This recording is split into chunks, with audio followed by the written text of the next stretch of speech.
Storytime with Stone. A Lost Masterpiece by A. Milne.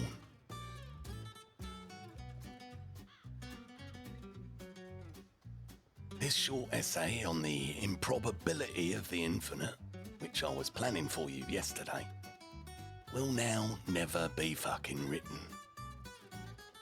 Last night, my brain was so fucking crammed with lofty thoughts on the subject, and for that matter on every other fucking subject. Well, my mind was never so fertile, shall we say. 10,000 words on any theme from tin tacks to tomatoes would have been easy to me. And that was last night. This morning, I have only one word in my brain, and I cannot get rid of it. The word is Teralbay. Teralbay is not a word which one uses much in ordinary life. Rearrange the letters, however, and it becomes such a word, a friend no. I can call him a friend no longer. A person gave me this collection of letters as I was going to bed and, well, challenged me to make a proper word of it. He added that Lord Melbourne, this he alleged is a well-known historical fact, Lord Melbourne had given this word to Queen Victoria and it kept her awake the whole night. After this, one could not be so disloyal as to solve it all at once. So, well, for fucking 2 hours or so, therefore, I just toyed about with the word. Rolled it between my fingers. Squeezed it like a duck. Anyway, I digress. Whenever I seem to be getting warm, I hurriedly thought of something else. The quixotic loyalty has been the undoing of me. My chances of a solution having slipped by, I'm beginning to fear now that they may never return. While this is the case, the only word I can write about is Teralbay. Teralbay. What does it make? I mean, there are two ways of solving a problem of this sort. The first is to waggle your eyes and see what you get. If you do this, words like alterably and laboratory emerge, which little thought shows you to be wrong. You may then waggle your eyes again and look at it upside down or sideways, or fucking stalk at it carefully from the southwest before plunging upon it suddenly when it's not ready for you.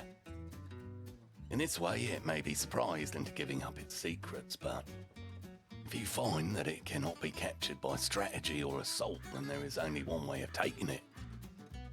It's got to be fucking starved into surrender. Now this will take a long fucking time, but victory is certain. There are 8 letters in Teralbay and 2 of them are the same, so that there must be, let's see, 181,440 ways of writing the letters out. This may not be obvious to you at once. You may have thought that it was only 181,439.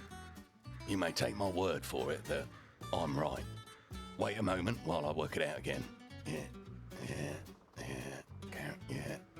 Yeah, that's it, definitely. Well, now suppose that you put down a new order of letters, such as Ray table every 6 seconds, which is very easy going, and suppose that you can spare an hour a day for it, then by the 303rd day a year, hence, if you rest on Sundays, assuming you're bound to have fucking reached a solution.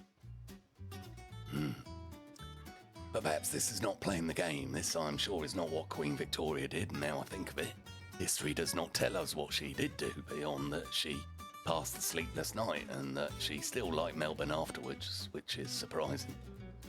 Did she ever guess it? Or did Lord Melbourne have to tell her in the morning, and did she say, why, of course? I expect so.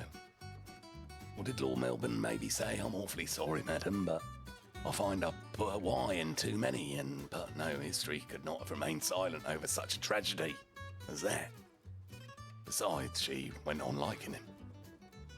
When I die, Teralbay will be written on my heart. While I live, it shall be my telegraphic address. I shall patent a breakfast food called Teralbay. I shall say Teralbay when I miss a 2-foot putt. The Teralbay carnation will catch your eye at the temple show, and I shall write anonymous letters over the name. Fly at once, all is discovered Teralbay. Yes, that would look rather well. I wish I knew more about Lord Melbourne. What sort of words did he think of? Thing couldn't be aeroplane or telephone or googly, because these weren't invented in his time. That gives us 3 words less, I suppose. Nor probably would it be anything to eat. Triumphantly suggest rateably. I suggested that myself, but it's wrong.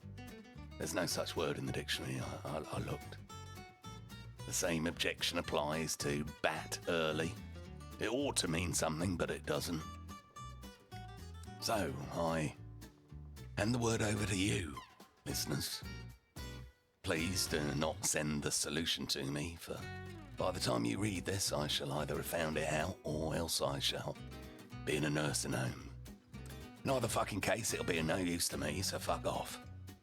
Send it to the Postmaster General, or one of the Jeddises, or Mary Pickford, or some such like that. You'll want to get it off your mind, I'll tell you that much. As for myself, I shall write to my I shall write to the person who first said Teralbay to me and ask him to make something of Sabert and Donureb.